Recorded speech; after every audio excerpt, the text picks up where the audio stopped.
Good evening, 49er faithful. Welcome to another episode of the live 49ers mailbag. One of my favorite episodes to do. As always, the way in which it works, I will go back and forth between previously submitted questions that came into me either via Twitter or 49ers mailbag at gmail.com and those that are live in the chat. So if you are here live, do me a favor. We're early in the preseason training camp session.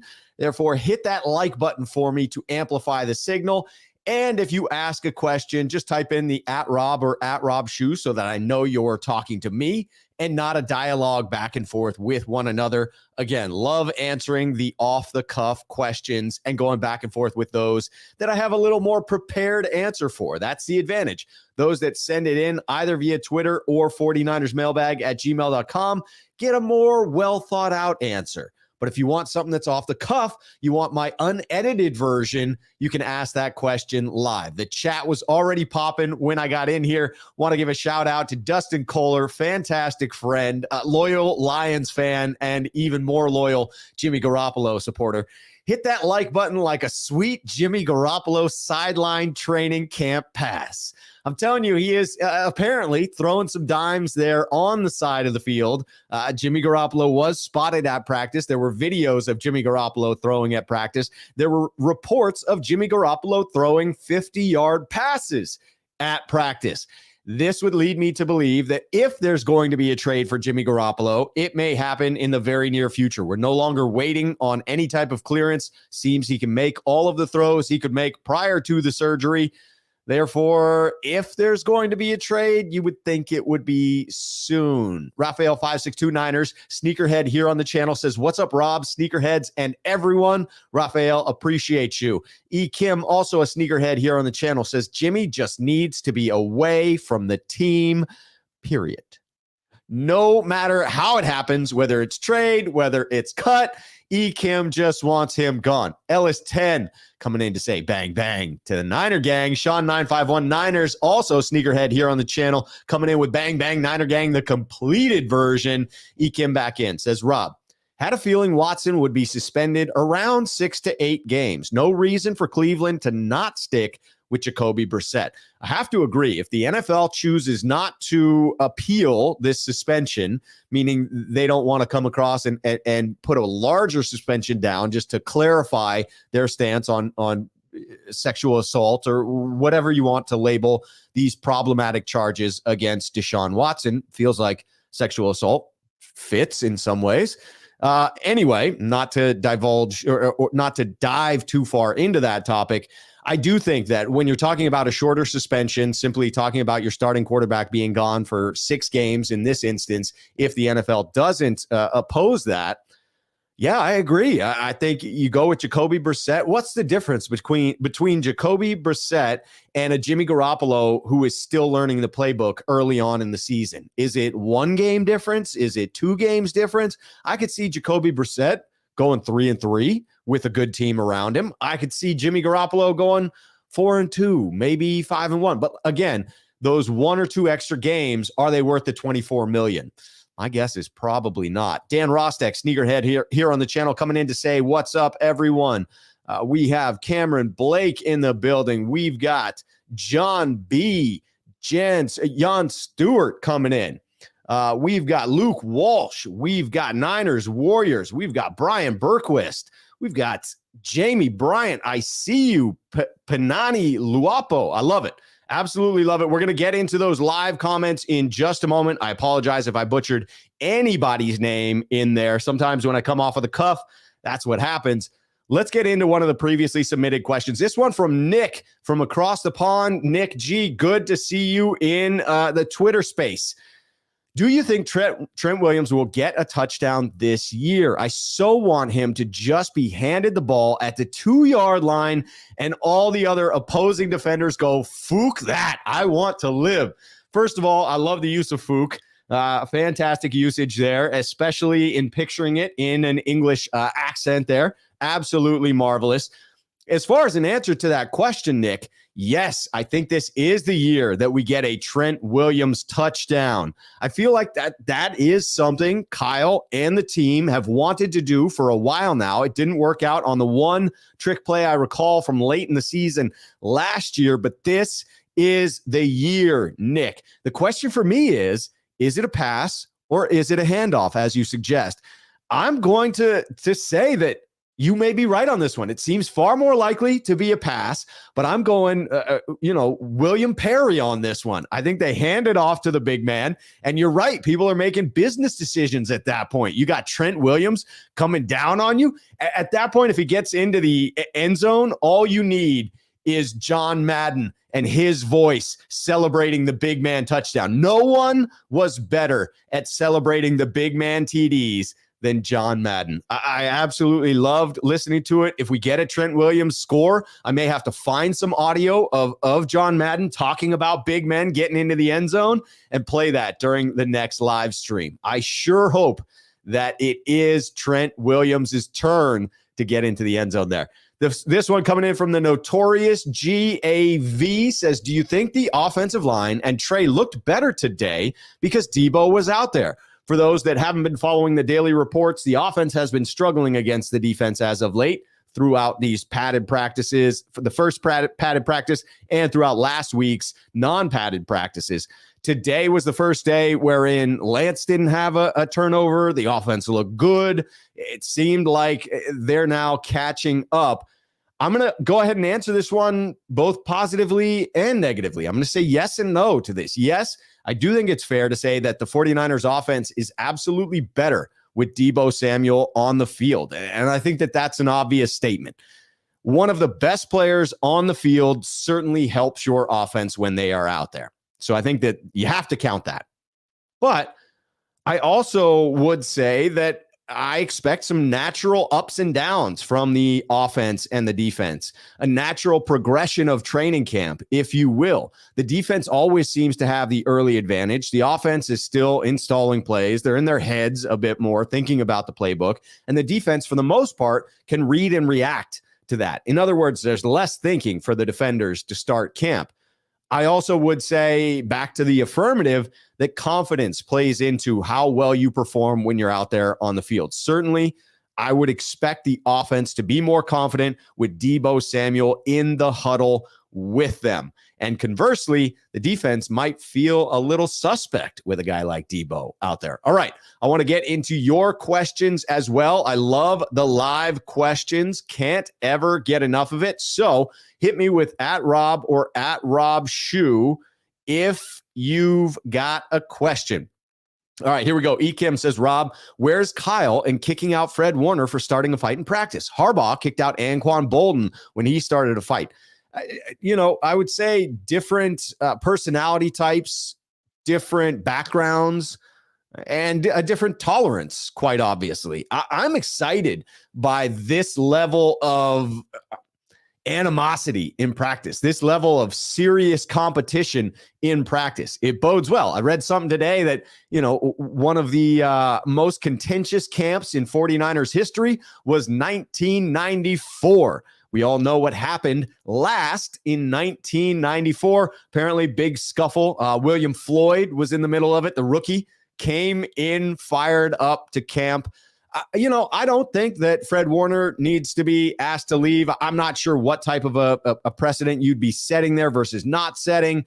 I'm not offended by Jim Harbaugh's way of dealing with it. I'm certainly not offended by Kyle Shanahan's way of doing it either and allowing both players to be in there.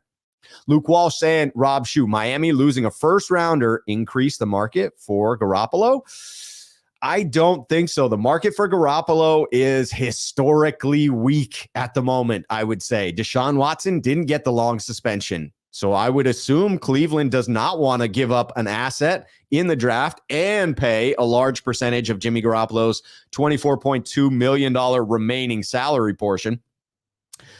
I think that there are sparse suitors out there. Sparse suitors.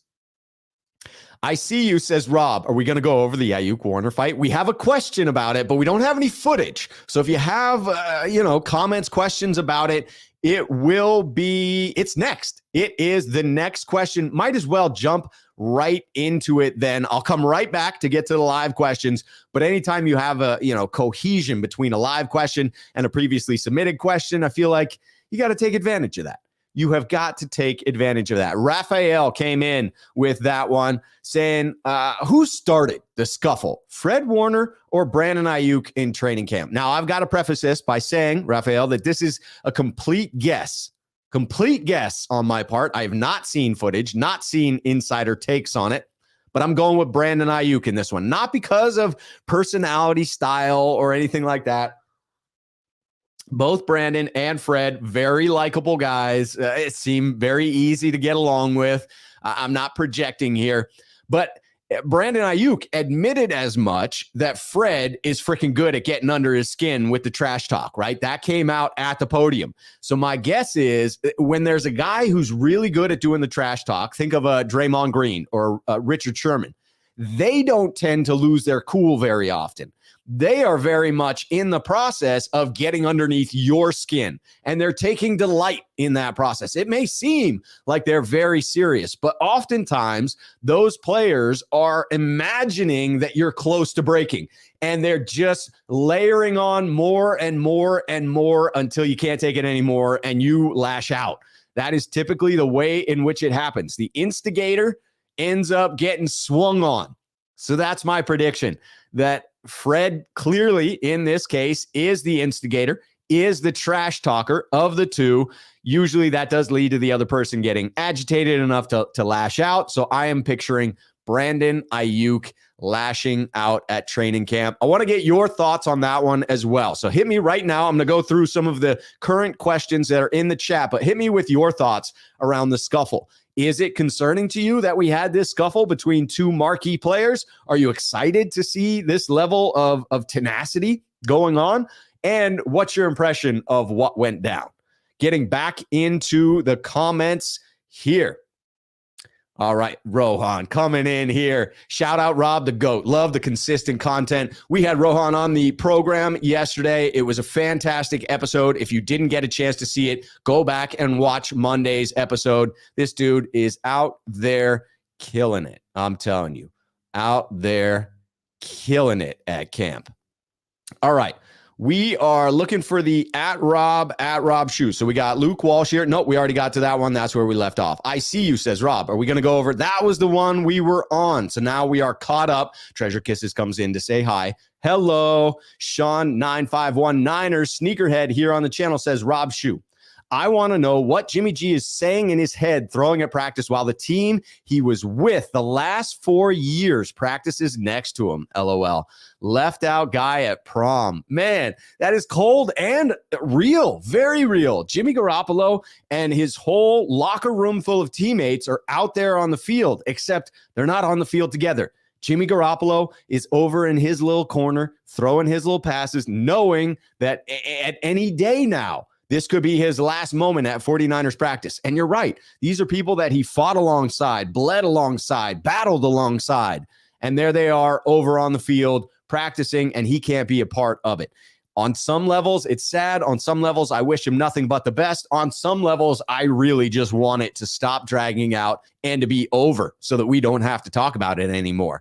That last part has nothing to do with Jimmy Garoppolo. I have no ill will towards Jimmy Garoppolo. I have fondness for the guy, right? I mean, he did contribute to this team. Whatever you want to argue about his level of contribution, you cannot argue that he did not contribute at all. That would just be crazy to argue that. And so I thank him for his service. I hope that it ends soon so he can find some solace and head off to his new home, learn the new system, and hopefully be a good quarterback for them so that those 49ers fans who were concrete in their belief that Jimmy was trash can modify that to a more reasonable take on Jimmy Garoppolo, where they acknowledge Jimmy Garoppolo is not, in fact, a trash quarterback, that he is, in fact, a capable quarterback. Does have a ceiling, one that the 49ers wanted to move on from. Charles Alt coming in. Rob, unfortunately, I see Jimmy going to Seattle. Not that that scares me. I think you may be right because the number of destinations are running out. Darren coming in. Rob, thoughts on the Warner Aiyuk 2 fights today? Like I said earlier, I'm thrilled. I'm thrilled to see that level of engagement at practice. I think it signifies a team that is competitive. Jamie Bryant says, Rob Shue, are you comfortable with our offense going into the season, or are you worried our defense is going to have to carry us to wins? I believe we're a couple pieces from being an elite offense. I don't know that we're any pieces from being an elite offense. I think we may just be time away from being an elite offense. This same unit, given more time to gel, could in fact be an elite offensive unit. Certainly elite skill position players. No doubt about that in my mind. Certainly an elite left tackle. A very good right tackle. A lot of question marks in the middle of that line. If the line is getting blown up, it's hard to imagine that offense having a great deal of success. So I will say, yes, I believe the defense will have to carry this offense early in the season, but I am not afraid of that. I think that is a natural progression for a new quarterback, much like Kyle Shanahan describing the start to the 2019 season, where he wasn't sure about Jimmy Garoppolo coming back from the knee injury, wasn't sure what he was going to be able to do, what his limitations were, and he feels similarly about Lance. I would anticipate about halfway through this season, much like halfway through 2019, we will start to see that improvement from Lance as well. We'll start to see more trust by Kyle Shanahan, and therefore the game plans will involve Lance's skill sets a bit more. They'll get more aggressive in that format, but I do anticipate the defense carrying us a little bit. Starco fan 212 coming in to say, Rob Shue, do you think the Jimmy G trade is not a big concern right now since Deebo has been signed? Of the two, I have greater doubts about Jimmy getting traded. Once the Niners did not trade Deebo at the draft, I was reasonably certain they had to get a deal done, because you're not going to try and force some awkward situation where Deebo's playing the last year of his existing rookie contract. That just has a messy end all over it, right? That's going to be a disaster.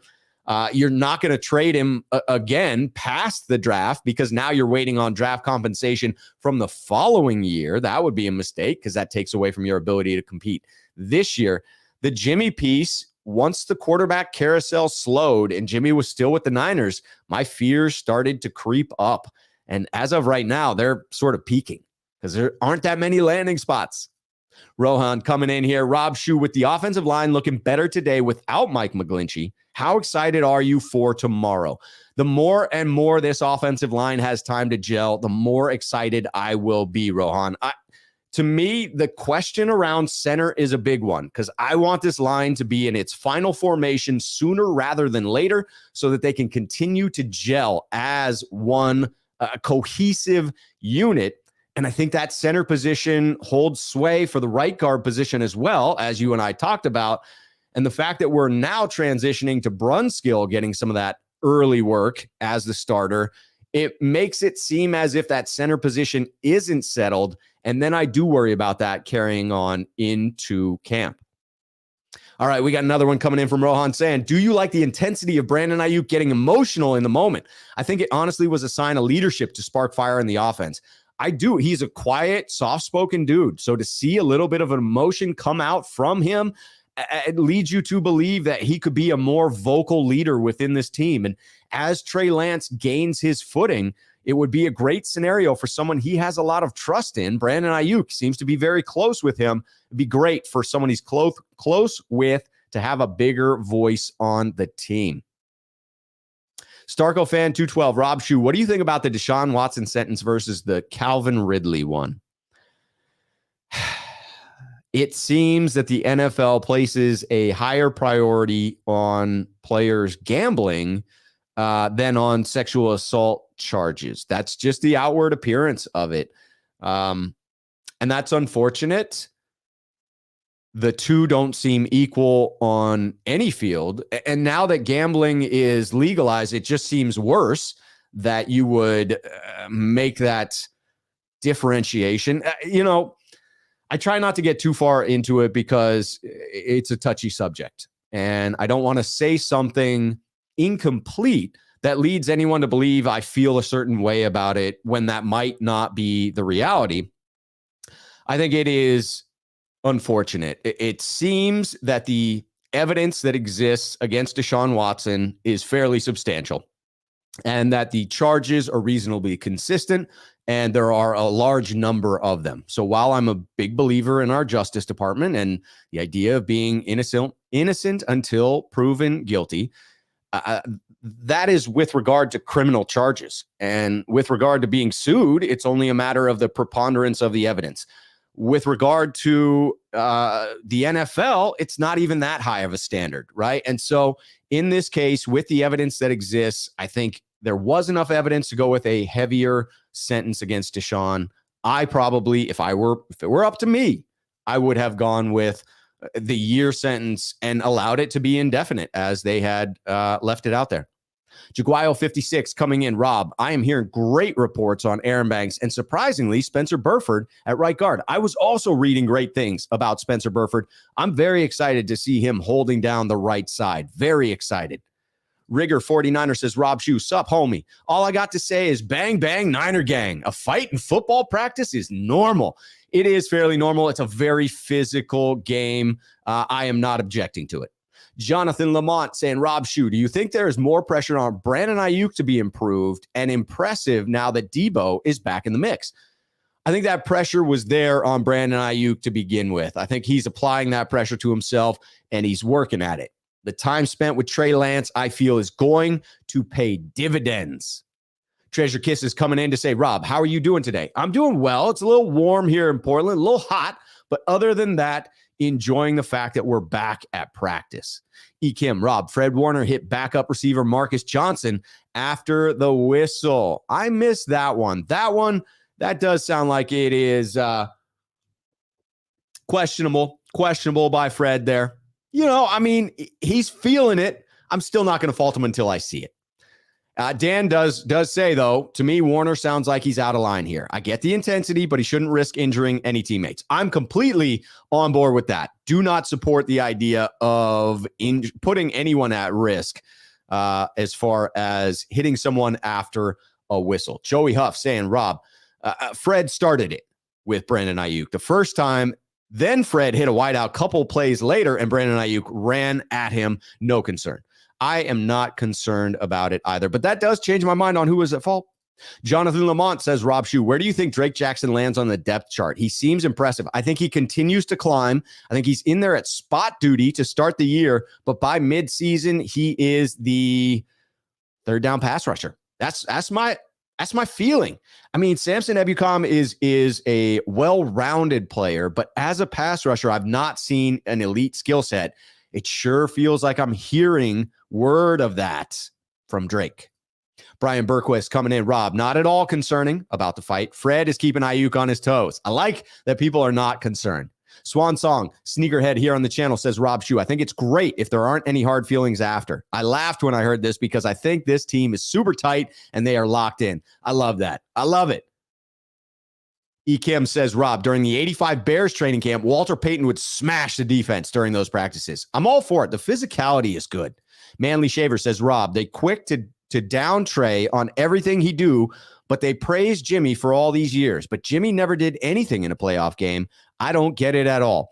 I'm here to praise Trey for everything that he does, but I also won't spend time looking back on Jimmy's tenure here and trying to badmouth him. I'm grateful for what Jimmy did for this team, what he was able to do out there on the field. I agree, had some limitations, particularly struggled in playoff games at times, and that's unfortunate. But again, I am thankful for what he was able to bring to the table, and I'm going to part with him on good terms in that regard. Chris Royal in here with the super chat. Had to flash forward to get to that. NFL hasn't determined the final suspension. It was a judge that said 6 games. The commissioner can make that number of games larger. I believe that is true. And I have not read up on this, so I don't want to spread false information. But that's what I was speaking to earlier, Chris, is the decision by the NFL whether or not to appeal this. I don't know if they need to go through that process or whether Roger Goodell can simply come in and lower the boom and say, no, it's not 6, it's 12.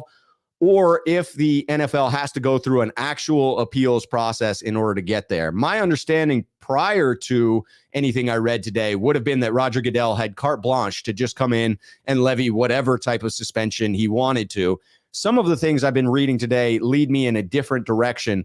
But again, before I comment on it too concretely, I want to read up and make sure that I am informed about what factors into this. Because I think the NFL may pursue a longer suspension, whether they can just hand that out or whether they have an appeals process they need to go through. I won't be surprised if the NFL pursues that. Ellis 10 says Warner admitted he was just making them better. I'm all about it. I am all about it. Harold coming in just to say hello. Harold, hello to you as well. Moses coming in. Rob Shue, did you ever get into fights when you played? I know I started a few brawls back in my football days. Moses, I only played Pee Wee Pop Warner football and got blown out as a freaking D lineman, center. I don't know what they were doing, putting the small kid on the line. Maybe I just wasn't fast enough. I was young and small for my age, and therefore it was not an ideal football player at that point.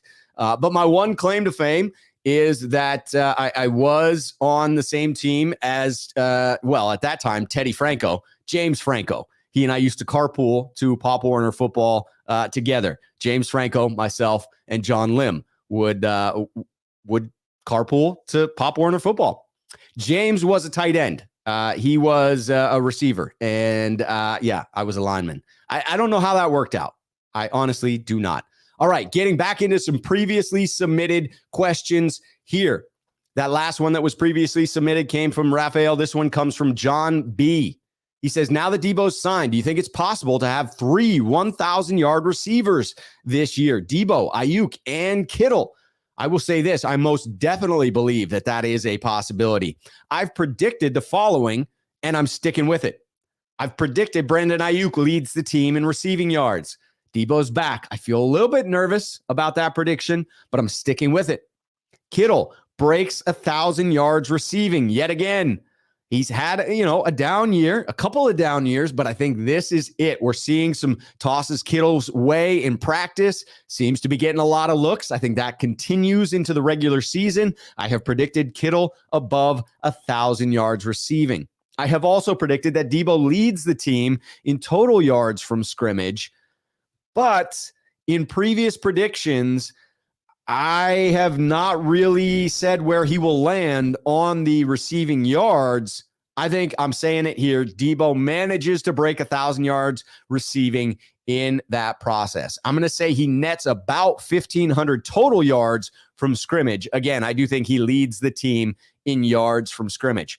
I like this next question that came in. This is freaking a great one. This is Lukey W. This is a two-parter because it didn't fit on one screen, but I needed to have both on there in their entirety. So follow with me here. Lukey W comes in to say, which is worse?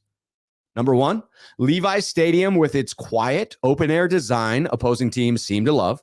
Fan frying 150-degree heat. Erector set meets Holiday Inn looks. And fabulous San Jose parking lot location. Or is it Levi's? Or is it the sound quality of 49ers press conferences? Yes, this one comes in after another, this was Lukey's language here, another smooth as silk 49ers press conference. The live YouTube had 34 minutes of highlights between the end of Drake Jackson on podium, 15 minutes in, and the start of Deebo Samuel on podium, 49 minutes in. And then no sound when Deebo spoke until the last 30 seconds. I saw people on Twitter reacting to it, calling for the head of whatever dude handles the freaking audio for the 49ers. I feel for that person, whomever it might be. But the answer to this question, I'm sorry, Lukey, is obvious. It's the freaking stadium. The sound of these pressers is probably done by some low-level intern getting paid like, I don't know, 40, 50K a year. Like, I mean, I'm not sneezing at that kind of money, but what I'm saying is it's probably not buying you all sorts of talent in the, sound industry, whatever that's referred to. The stadium, however, was approved by everyone, billionaires included. Like, we're not talking about some low-level employee. We are talking about the freaking CEO of the organization.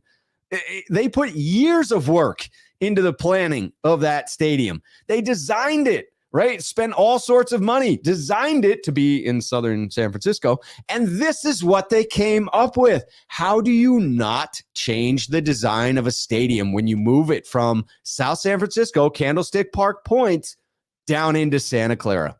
It's unbelievable. Unbelievable. All right, getting back into your comments, the live ones. Paul H. saying, Rob, shoot, the actual James Franco? Yes, the actual James Franco went to my high school, and we used to carpool for the Palo Alto Knights. The Palo Alto Knights was the name of that team. There's some trivia for you. What Pop Warner team did James Franco play on? The Palo Alto Knights. No one's getting that one unless you're at a party with me, and then I'm getting that. BK from the Bay says, Rob, should we have any concern about Lance's ability as a starter? I do not believe that we have seen anything that would lead us to believe we need to be concerned. The areas of strength still remain the areas of strength. The need to improve in the intermediate, over the middle game, the touch on his passes, that was all something I at least felt I was very aware of coming into this season, and all feel manageable. His skill set, his ability to scramble outside the pocket, to use his legs, to use that cannon of an arm, I believe that will offset some of those areas that he may still be struggling in. Jonathan Lamont saying, Rob Shue, it's been pretty quiet when it comes to Aaron Banks. Do you think someone like Donovan West can be a sleeper and steal away some snaps? I'm interpreting the quiet air around Aaron Banks to be a positive thing. Typically, when you hear a lot about a lineman, that's in a negative light, right? Trent Williams, Mike McGlinchey have talked about this in interviews, that unless you pitch a perfect game, which you're never really going to do, your faults will be called out. Your low light plays will make it onto the review, right? You're going to see the replays of those low lights coming up, not the highlights, because a highlight just means that you did your job. It is one of those positions where doing your job doesn't come with all that much thanks. Jonathan coming back in to say, is Brissett the gap guy for the suspension, or can the Browns still give Jimmy G a shot? I think Brissett, for a 6-game suspension, I feel like Brissett is the answer for them. That could change if the NFL decides to appeal that. Again, that process, I need to better understand it before I speak about it. That Niner guy coming in saying, Rob Shue, fights are a part of camp. Niners offense needs a fire lit under them a bit. Glad Aiyuk fought back. It is not an issue unless it happens every single day. I like that take. It's something to monitor. If it happens a lot, it definitely is something to monitor. But just one time, I think it shows fire. It's a good thing. Luke coming in. That was a great question, Luke. I really like it. So did Swan Song. That Niner guy enjoyed it as well. A lot of people really enjoyed that question, Luke. Jerome M., sneakerhead here on the channel, says, Rob, I worked with James Franco years ago, hung out one day after we wrapped and had some beers. Yeah, I mean, I know some folks have given him a bad rap. I never had any problem with James. I always thought he was a cool dude. JM coming in, Rob Shue, I agree with you. Aiyuk will be the 49ers leading receiver. Yes, there is more than one of us in that camp. Oh, man, Swan Song correcting me when I said, hey, nothing to sneeze out with 50 or 60K. Says 60K a year is the minimum for a full-time salary worker in California, Rob Shue. I had no idea. It shows how out of touch I am with minimum wage at this time. That seems like a crazy minimum wage, but California is an expensive place. It's been a while since I've lived there, but it is expensive. Brian Berquist coming in, sneakerhead here on the channel, says, Rob, Lance is proving he can give great ball placement on long passes. This offense should go off. They do have the receivers, the skill position players to catch those long passes. I'm telling you, I'm excited for this frickin' season. I agree with Swansong. I'm worried less about Trey, more about the O-line. But as soon as it solidifies, I'll be less concerned about that. Jonathan Lamont coming in. Who do you think will be the 5 running backs we keep on the roster? I think it may be Elijah Mitchell. Check. I think that's a lock. TDP. Check. I think that's a lock. Trey Sermon. Not a lock, but I feel pretty good saying he's on there. Jordan Mason. I tend to agree. Jeff Wilson Jr. So I think there will only be 5 running backs, and that has to include Juice in that list. So I've got to take Jeff Wilson Jr. off that list and throw Juice on it. But those are the 5 I'm predicting there. Manly Shaver says, Rob, I was a Tom Brady, a tailback in my high school years, and I started a lot of fights. So it's a sport that you could take all your anger and leave it all on the field. That's what my coach used to tell me. I do think it's changed a little bit, but I agree. It's a violent sport. You're going to leave it out on the field. And yes, the fights on the field happen pretty frequently. It's unusual for it to be, multiple scuffles or for it to be real serious, but I'm not very concerned about it. Not at all concerned, I should say. Luke Walsh says, yeah, James Franco made a movie, Palo Alto, that was about his high school experiences. I still haven't seen it, even though I might be one of the characters in it. I doubt it, but maybe. I mean, I did some weird things in high school. Not weird, but like of note, I should say. E. Kim, sneakerhead here on the channel, says, Rob, does defensive tackle depth need improving with Hurst going down and needing to find someone off the street? If we hadn't just signed Robert Kimdichie, I would say yes. They added a body off of the street since. I'm not terribly concerned about it, but if any other injuries happen, it does jump to the front of the line of concerns. It is a very deep position. And, I don't want to see it go from a position of depth to a position of concern. All right, John B., sneakerhead here on the channel, got some questions from John. Saying prediction, the 49ers will be top 3 in rushing, not because of Lance's ability to run, but because of his ability to throw deep. Defenses won't creep up like they did with Jim Opens running lanes. I think that's a very astute observation. And if Lance does have success with the deep pass, I could see that working wonders for Kyle Shanahan's run game. Imagine not being able to stack the box against Kyle Shanahan. Hello. I am all about it. All right, I'm getting to some previously submitted ones, but Ellis10 came in to say, I'm with you. Aiyuk will be the wide receiver number 1. Anytime you come in to say, I'm right, I'm with you, you're so handsome, you have a great channel, all of those comments get bumped to the front of the line. That's for sure. I'll be right back in just a moment to throw up Quesadilla Thrilla 71's question right there. But we're getting into this one. This one comes in from Gav, one of our favorites here on the channel, coming in from Wales. He says, who are the top 3 people you would want to have on your channel to interview, past or present, and why? I went football related here. I could have gone with people that, I just want to interview. And in that case, I might have switched it up entirely. I probably would throw Hunter S. Thompson in there because that would be a wild freaking interview. I might want to put Jack London in there, one of my favorite childhood authors as well. And then I feel like I would have to go with someone of a great historical reference. It would be tough, but maybe one of our founding fathers. Ask them what they really meant when they wrote out the Constitution. See what they thought about some of our current issues that we're going through today. But I went the football route.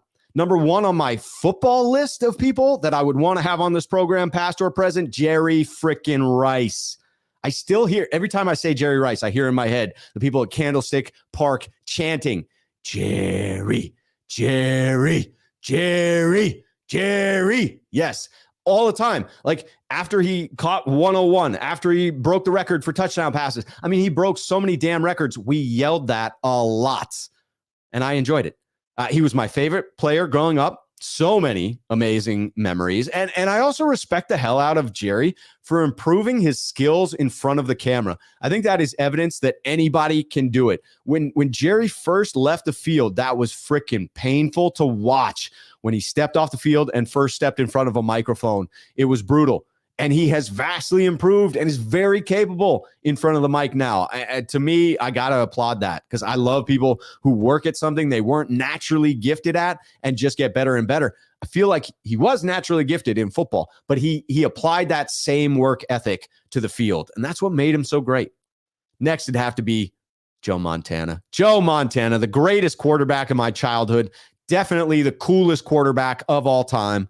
You can have an argument about the greatest of all time when it comes to quarterbacks. I will admit that, but you can't have an argument about the coolest of all time. Joe Cool is it, and if you disagree, you're wrong, and I'm sorry. Next, I would have Deion Sanders on. This one was a surprise even to me when I was thinking about it. I hated Deion when he left the Niners. Hate's a strong word, and I don't use it lightly. I barely use the word at all anymore, but I definitely felt that way about Deion when he left when I was a teenager. He's a great personality. I'd love to get the inside scoop on that 49ers 94 team. And I'd like to get his thoughts on leaving. I want to know why he didn't stay in San Francisco and turn that team into a freaking dynasty. Telling you. All right, I'm getting back into your comments live. So if you've got those questions, keep them coming. I'm looking for that one that I left off on. Got to the bold prediction. Quesadilla Thrilla 71. Rob, why do you think Aiyuk was the only wide receiver that stood up against Warner and the hits he was delivering today? Most of the other wide receivers, I mean, not including Deebo, who's fresh back at practice, who hasn't been experiencing the trash talk that Warner has apparently been throwing out there. Brandon Aiyuk has been the recipient of a lot of that trash talk, according to Brandon, according to Fred. So you could see it building up for him. And a lot of the other receivers there just don't have the clout to do it.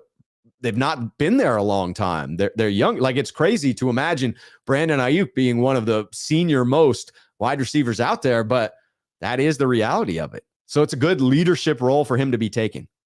Republican 49ers fan coming in to say, Rob Shue, do you think the little big kids need a good meal, a bedtime story, or possibly a middle of training camp napping time under a shaded tree? Are we talking about offensive linemen? Who are we calling the little big kids here?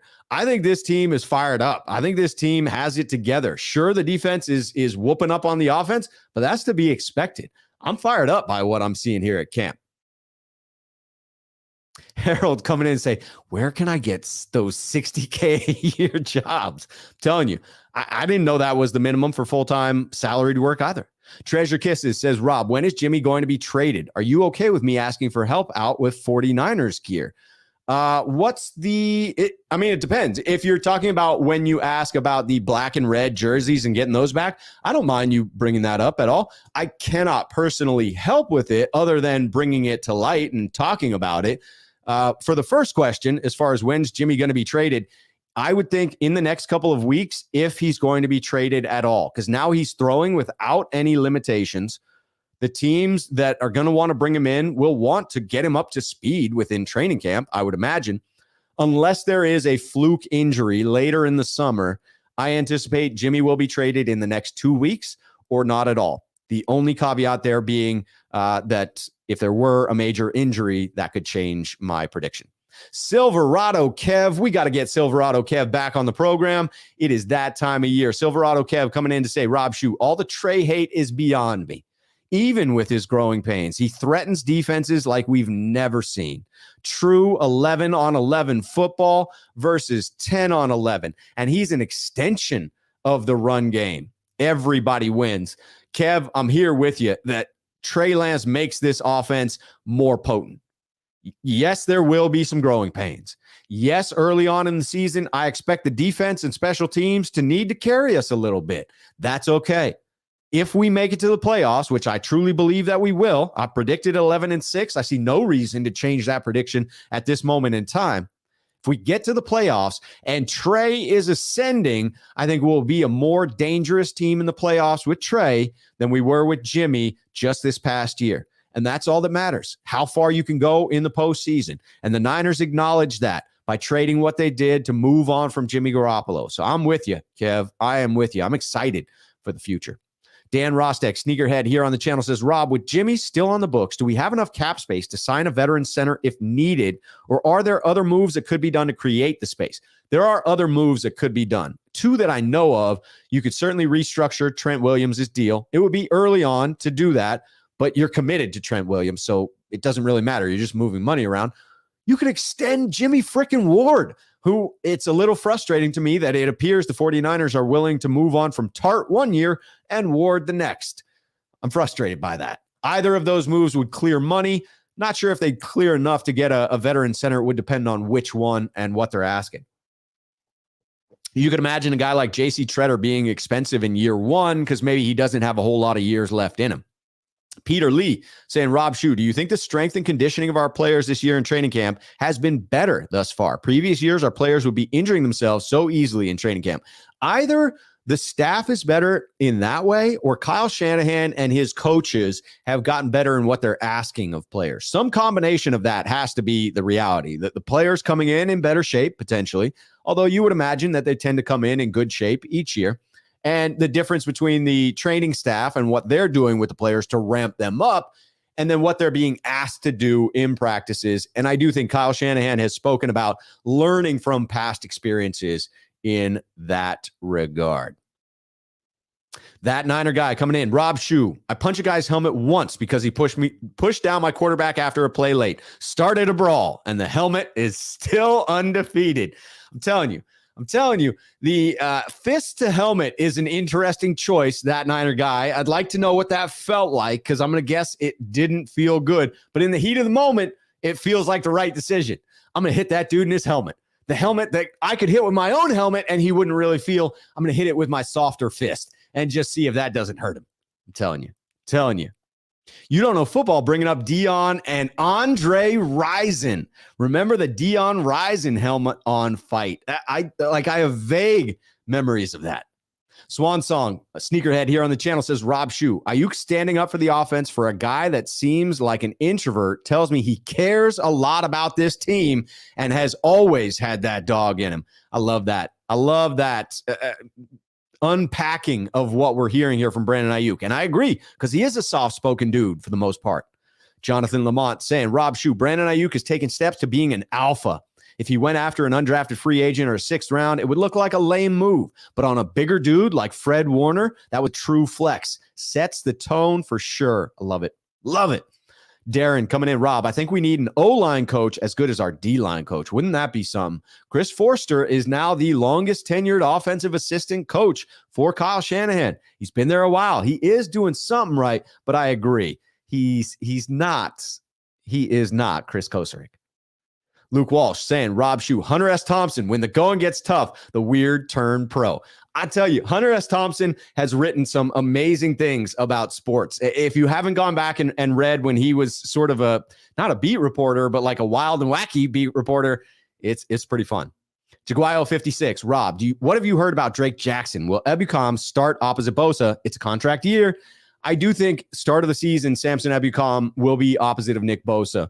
I anticipate Drake Jackson being able to grab that situational pass rusher role early on in the season. He seems to be progressing now. I'm hearing positive things to this point. Chris Royal coming in with a super chat says, I will say Aiyuk has some stones on him. Has he not watched Warner's videos of his fighting skills? Mad respect. Warner is like a sneaky athletic dude. I mean, top to bottom, like, yeah, he looks athletic. It's not as if he doesn't look like he's built to frickin' fight, built to play football. He does. The dude is shredded. But when you see him flexing, spinning around, doing some weird kicks, yeah, I'm not going to fight that dude in a dark alley. No, thank you.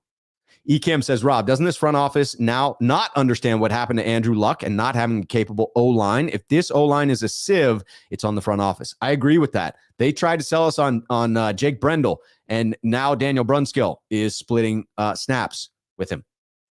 Treasure Kisses says, Rob, I told Chase about you. I appreciate that. I did see Chase's video. I had seen him before on a different show. I am now aware of the content creator that you're talking about. Swansong says, Rob Shue, I think Aiyuk has been the leader of that room with Deebo out. I agree that the fact that he was there with Trey Lance in Southern California, the fact that he has been a vocal leader, it would appear, while Deebo was out. And now this, I think big season for Brandon Aiyuk. Treasure Kisses says, Rob, when are they going to put you on Mount Rushmore? Do you care if I ask your watchers for help with getting some 49er gear? I mean, I tend to not want to ask that of the followers, I would say. But I'll tell you what, if you're looking to do something, hit me up on Twitter. Tweet at me. I'm happy to tweet it on Twitter. That way people can, contribute if they like. Harold coming in, doing the good deed, asking all of those to hit the like button, subscribe if you enjoy the content. Harold is just instructing you to do so. I say with the caveat, if you enjoy the content, which of course you do. Of course you do. That Niner guy coming in, Rob Shue, football interview, Warren Sapp, Lawrence Taylor, Bill Belichick, non-football, Michael Burry, Doug Kenny, and Bill Murray. Bill Murray is a fantastic addition. I might have to steal that one, that Niner guy. I also would want to hear the Lawrence Taylor interview. Bill Belichick would be fascinating if he was insightful, if he agreed to be his talkative version of himself. I would really enjoy that. Swan Song coming in. Rob Shue. It was a new law that came into effect this year. If you're full-time and salaried, $60K is the minimum. Goodness gracious. It's good to be salaried in California. Quesadilla Thrilla 71. Rob, would you be willing to keep Jimmy as a backup for a restructured $25 million over 2 years? Yes, I would. Yes, I would. We're a better team with a better backup quarterback. Restructuring it to be 25 mil over 2 years, so 12.5 mil per, that would clearly signal that we're keeping him as a backup. Oh, I don't like the idea of the drama. I don't. But I do believe it makes us that much better as a team to where, yes, in that case, I would do it. I would regret it halfway through the season when I was still talking about Jimmy G. Swan Song, Rob Shue, I think if JC Treader was truly okay, he'd be a Buccaneer already. That's a fair statement. The Bucs are in need. CJ Gray coming in to announce Deebo is back and the man is paid. Jonathan Lamont coming in. Rob Shue, what's your take on OBJ as an insurance policy? Who's tight end 2? It's frustrating that Dwelly is not the number 2 in the 1-2 punch with Kittle. Dwelly has had every chance to claim that and can't seem to do so. When Charlie Warner comes back, I'll be looking to see if he climbs back into the tight end 2 position because of his ability to block. That seems to be a talent that the 49ers covet in his skill set. Of the others, it seems wide open as to who that other tight end might be on the roster, whether they are tight end 2 or tight end 3, also to be determined. I made the way too early prediction of Tanner Hudson. I'm sticking with it just because, you got to be wrong sometimes. And I can be wrong. That Niner guy clarifying when he punched the helmet in practice, I broke 2 knuckles. It was a rough year, sophomore year. I bet that it was. Moonman coming in. Rob, man, our interior line is not so good. Good thing we have Terry. Seriously. Terry. Who's Terry? We talking about Trent? Is Terry supposed to be Trent? Because if it's Trent, I'm with you on that. I'm with you on thank goodness we have Trent. All right, I'm getting over to a previously submitted question. If you're putting your questions in the chat right now, make sure to put in @Rob or @RobShue. All right, here we go. This one comes in from Raphael saying, pick one player on the roster that has the best chance to become All-Pro this year. I got to go with Trent Williams. That man has All-Pro written all over him. I mean, it's already written on him, so maybe that cheats. It feels like it'd be an upset if Trent Williams didn't get All-Pro. So I'm going to go ahead and make a second selection in case what you were asking is someone who, is like a new addition to the All-Pro team. I don't think this gentleman has had it before. Certainly wasn't one last year. So that's the interpretation I'm taking. Not one last year. I'm saying George Kittle. He's going to climb back into the 1K club. I've made that prediction. I'm going to say he gets the respect that he deserves for the rest of his game, ends up an All-Pro. The 1,000-yard receiving ends up getting it for him. Then he asked a follow-up question to that saying, will All-Pro Deebo get All-Pro again? This is a tough one for me because I'm going negative here. I'm saying no. I think it's going to be tough to repeat what he did last year. I think he's going to be special, but with the rest of the skill position guys also improving, I think it will be less notable what Deebo is able to do. I also don't think the 49ers will use him quite as much in the run game as they did before, but it will be blended over a whole 17-game season, so it may average out to be about the same number of carries. So this one is tough for me. I think teams are going to have a better response for him being used in the run game. I think he has a good season. I'm just not sure about an elite season. And I feel like you have to have an elite season to actually get that All-Pro nod. Gav coming back in on this one says, could the NFL host a UK game in Principality Stadium? The WWE is hosting a live pay-per-view event there next month. If this helps the answer, the Principality has a capacity of over 70,000 and is in the nation's capital. I'm giving this one an enthusiastic yes. I'd say that the NFL likes to host games at huge venues for those international affairs. 70K is big. It's not huge. It's not as big as most of the stadiums that the NFL would use outside of the U.S. The one in Mexico City, I want to say, holds 100,000. I think the other one over there in the U.K. that we typically would use, also close to 100,000. Gav, correct me if I'm wrong about that. But you're talking about a unique stadium. It's bigger than most of the NFL stadiums here in the States, so it feels big enough. And I do think that the NFL is making a concerted effort to have more of these international games. I would put a couple of nations ahead of that. I think you'll see games in Germany coming up, and certainly games continued in Mexico and those that are in England. But I'm all for getting up on a podium and championing this for you, Gav. First, we got to make Juice captain, number one. Then we need to play in Wales. You know I would have to come out there for that game if that was, in fact, the case. And I got to throw this one out there, Gav. This is Gav saying, are you jealous about my brand new Juice jersey I purchased last week? If not, you should be. Pick included for comedy relief. And you know we had to put that one up there. You know we had to get Gav up on the screen. Let's see if sliding him over. There's the king. There he is, not covered up. Let's get you uncovered here, Gav. Let's get this 49ers banner off from, there we go. That's the full Gav right there in the Juice jersey. I'm loving it. I am jealous. That is a fantastic jersey. You're looking fly. A great backdrop. I mean, you're killing it here, Gav. You are absolutely killing it. And I want to say congrats on the jersey. And I'll say congrats again when we finally make Juice a captain and we can all thank you for that fact. I appreciate it, Gav. I appreciate your submission of the questions as well, my friends. Now, I do want to close out on your comments here. All right, looking for those that have the at Rob Shoe. Of course, it jumps forward on me. All right, Jonathan Lamont saying, you need to get a Craig Sager type jacket made out of Super Bowl moments and do a whole show with that joint. That shows style to go with the on-point beard game.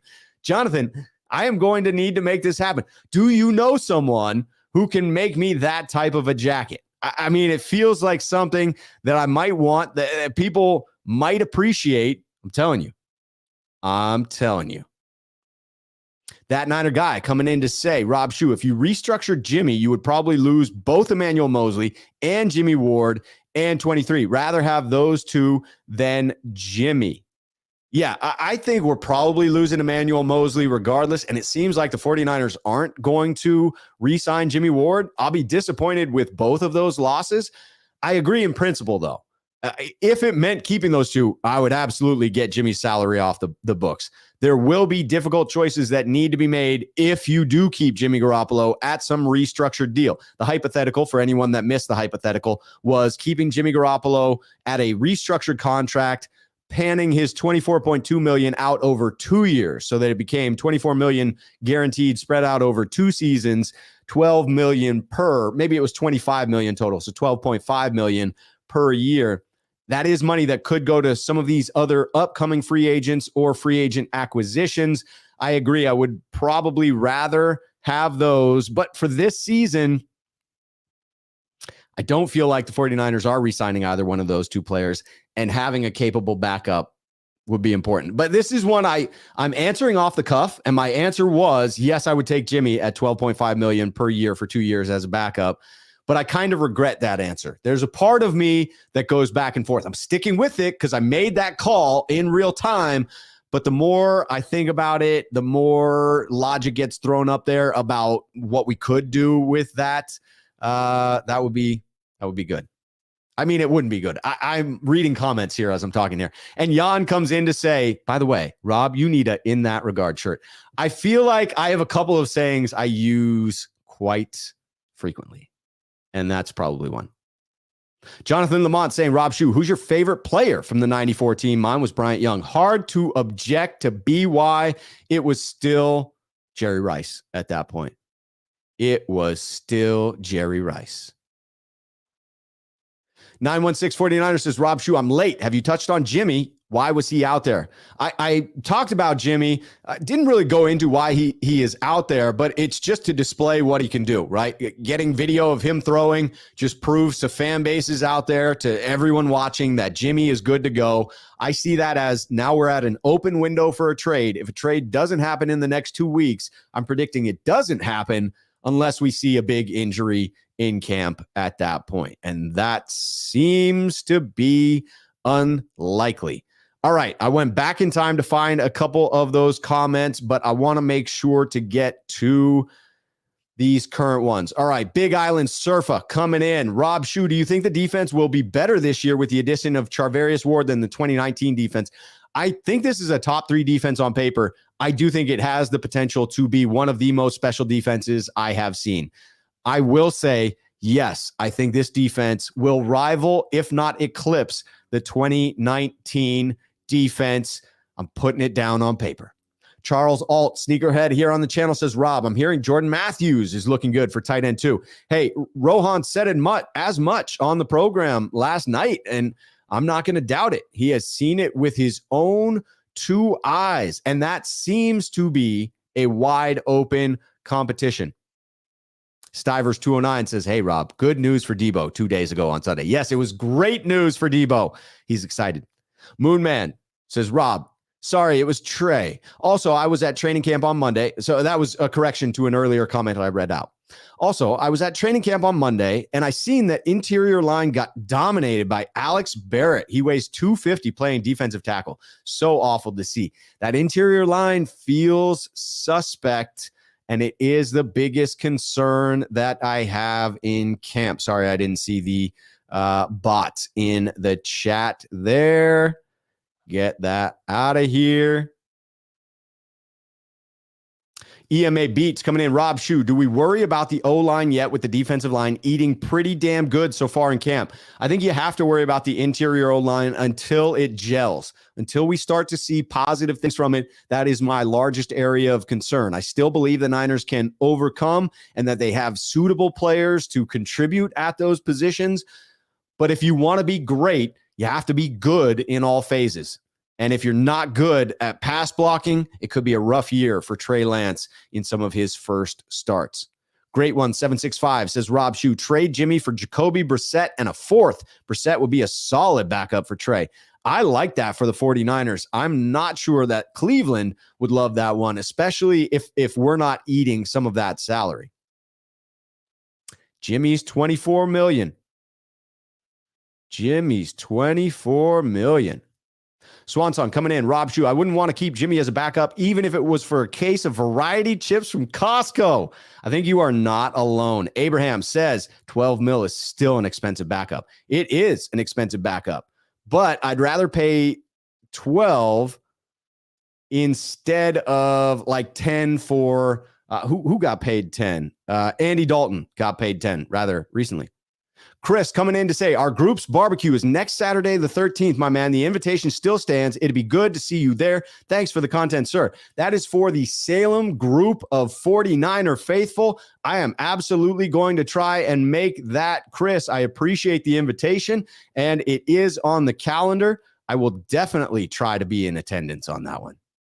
Jerome M. coming in. Rob, let's remember that the offense right now isn't scheming the defense. They are playing straight up. I think the O-line will solidify by the time the season starts. I sure hope so, Jerome. It's plenty of time for it to solidify.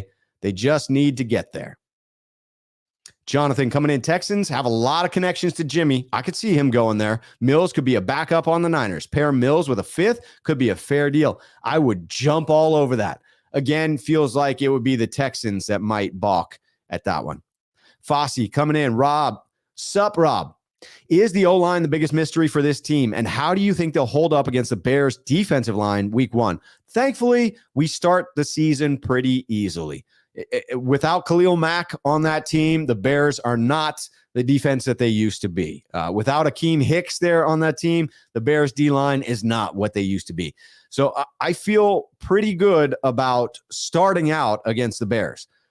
I'll feel better if this line gels soon. If we are still juggling the formation of the line, who's getting reps at the one position at center, right? Who's getting first team reps at center? If that's still rotating towards the end of camp, I will be in full-blown panic mode at that point. Jonathan with the key question says, favorite game snack? Helmet nachos are fire, but red vines are classic. I used to fall for soft pretzels because they look so delicious, and I love the concept of a soft pretzel. The problem is, at a stadium, soft pretzels are rarely ever soft. They are most often very stale, and they look a hell of a lot better than they end up tasting. And they either have next to no salt, or the salt has like turned into some weird pattern on the top of the bread, or it's just covered in so much salt that you can't stand it. So I'm away from the pretzels. Every now and then I still fall victim to like, oh, that looks pretty good. That's probably a good version of a pretzel. I buy it. Sure enough, not a good version of a pretzel. My favorite snack, if we're saying snack, then it's got to be something else. If it's just favorite food, it's a Polish hot dog. Anything close to what we had at Candlestick Park, throw some brown mustard on that thing, done. Done and done. Polish sausage, brown mustard, done. If it's a snack, if it has to be something that's more of a finger food, salted peanuts would be one that I'd go to. Again, harkens back to my memories of Candlestick Park. My dad and I would walk into the stadium. We'd stop at the first stand we came across. My dad would grab a beer. We would grab some of the peanuts and head down to section 30, row 31, seats 7 and 8, 8 and 9. I can't recall. I have the numbers on the seats outside. Looking for that final question to come in before we close this one out. Might just have to take Silverado Kev here. We'll see if there are any others we want to close on, but Silverado Kev, always a freaking baller coming in. At Rob Shue, look, if we won in spite of number 10 this long and got to 2 NFC championship games and a Super Bowl with his erratic play, there is no reason we can't do so with Trey, and Kyle can protect Trey, same as he did number 10. Yes, he did have to overcome deficiencies for Jimmy Garoppolo. He should be able to overcome deficiencies for Trey Lance as well. We have seen this team operate without either starting tackle and still get by. Even if Trey is struggling a little bit, even if the interior of this offensive line is slightly suspect, I do believe this team is talented enough and this coaching staff is gifted enough to overcome those things. It may not be pretty to start this year. I've predicted myself, even though we end up 11-6, I predicted we hit the bye at 4-4. There would be a lot of 49er faithful nervous at that point, myself included, even though I've predicted it. But I think we would still continue to see progression throughout the season. I'm telling you. It feels like a season to remember this year. All right, there are a few more comments that I don't want to miss. Man, I hadn't loaded those comments, so I'm going to get to a few more. Luke Walsh coming in. Rob Shue, Trey's throwing motion seems more compact compared to last season.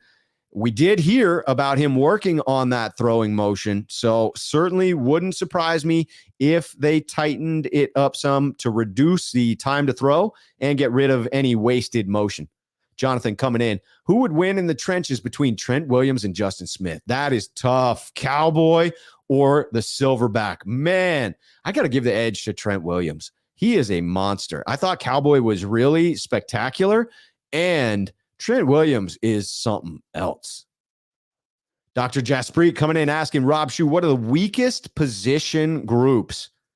There are not very many weak ones, even offensive line, where if you're taking it as a whole, you have to factor in having the best left tackle in the league. That drags your average way up. Now, if you broke it down to all the individual positions, certainly the left guard, center, and right guard are weak at this point in time, unproven at this point in time. But if we're going with a specific position group,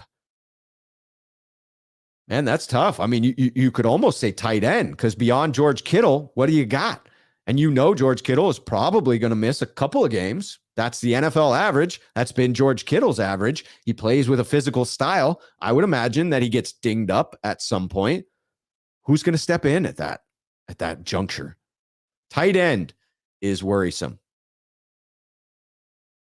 Abraham coming in. Rob, I like that Deebo jumped in the fight. Tells me our position groups are tight together. You do like to see that. You love to see it. Luke Walsh coming in. Rob Shue, try rotating brats and caramelized onions one week, Polish sausages the next week. I'll tell you what, a good brat, you got me, especially with caramelized onions. I will throw down for caramelized onions. That's worth a camp fight. Great one. 765 says, Rob Shue, keep hearing good news about Spencer Burford. If McGlinchey can come back and play decent, our line will be okay with Trent leading the way. I like the optimism. I see no reason to tear that down. I like the optimism you are spitting there. E. Kim says, Rob, Bosa or Justin Smith? Ooh, man. At this point in time, I got to go Cowboy. I mean, Bosa has the potential to be a more generational talent, no doubt about it. But it's early on in the career. Cowboy had staying power. He wasn't always on elite teams. At this point in time, I'm taking Cowboy. But if I'm building a franchise around one of them, I'm taking Bosa. But as far as most impressive career to this point, I feel good about saying Cowboy. Swansong says, Rob Shue, one thing that I've noticed with Trey's delivery the most is a lot of sidearm throws. I'm okay with that. Hey, if it's what's comfortable to him, I am okay with it. No doubt. Luke Walsh coming back in. They scheduled Joe Staley and Trent Williams. They asked Joe Staley and Trent Williams which NFL left tackle was the hardest to play against. Both said in unison, Aldon Smith. So talking about which edge rusher, Aldon Smith was a freak, an absolute freak. I feel so badly for him in not being able to get his off the field issues rectified. The alcoholism, the substance abuse issues, the people that he chose to associate with, very unfortunate. Michael Salazar coming in. Aldon Smith versus Trent Williams. I'm taking Trent Williams, but he admitted as much that he would struggle against Aldon Smith. If we're taking Aldon Smith at the peak of his young career, I think that he's going to beat Trent sometimes, no doubt. Dr. Jaspreet coming in saying, Rob, why is everyone down on Kittle nowadays? Heard a lot of people say he's not top tight end anymore. Why? That's wild. That is wild. And anyone who said that should get their heads checked. Kittle is the top tight end on the team and one of the best tight ends in the league, like top 3. I think pretty much unquestionably if you asked other players around the league. I'm predicting 1,000-yard receiving season for him. And I am... I'm good with that prediction. I really am. I've doubled down on it to say that he might get all pro. So I still believe in Kittle. I still believe. I really do. All right. Looking for any final questions. We got one more, and this will be the last one. This is it. So if you haven't liked the video and you're dropping off, like the video before you go. But Sean9519er, sneakerhead here on the channel, comes in to say, Rob Shue, Lawrence Taylor versus Trent Williams. Now, I know that people may not remember Lawrence Taylor, but he wrecked shop. I mean, threw people around, was a madman on the field, a lunatic in all regards. He had some wild stories about Lawrence Taylor. Again, this is going to go back and forth. If it's Lawrence Taylor versus Trent Williams, it's going to be that 50-50. Lawrence Taylor's winning half the freaking snaps, and Trent is winning half the snaps. If I got to give the edge to one of those players, Lawrence Taylor changed the game of football. Until Trent's career is over and we can look back on it the same way we look back on Lawrence Taylor, I got to show my respect to the elder statesman and say Lawrence Taylor. Pains me to say it. It pains me to say it, but look, Fish agrees. Lawrence was generational. So is Trent, but he's not retired yet. I can't look at it in the same way. 91649er says LT was a bad boy. BK from the Bay says LT was a bad ass. I'm telling you. Ben V says LT was a top 5 player all time. Jerome's comment, also hilarious. Won't bring it in because it's a family show. Quesadilla Thrilla 71 says, thanks, Rob. Great show and great questions. Thank you to everyone for your previously submitted questions. If you want to send in a question for next week, hit me at 49ersmailbag@gmail.com. I send out the tweet in the morning of. So Tuesdays, you can follow me on Twitter. You get that tweet out. You can send in your questions that way, but I love having your questions live as well. I'll be back on with Randon McMahon tomorrow for Between Two Beards at 5 p.m. Until then, cheers, faithful.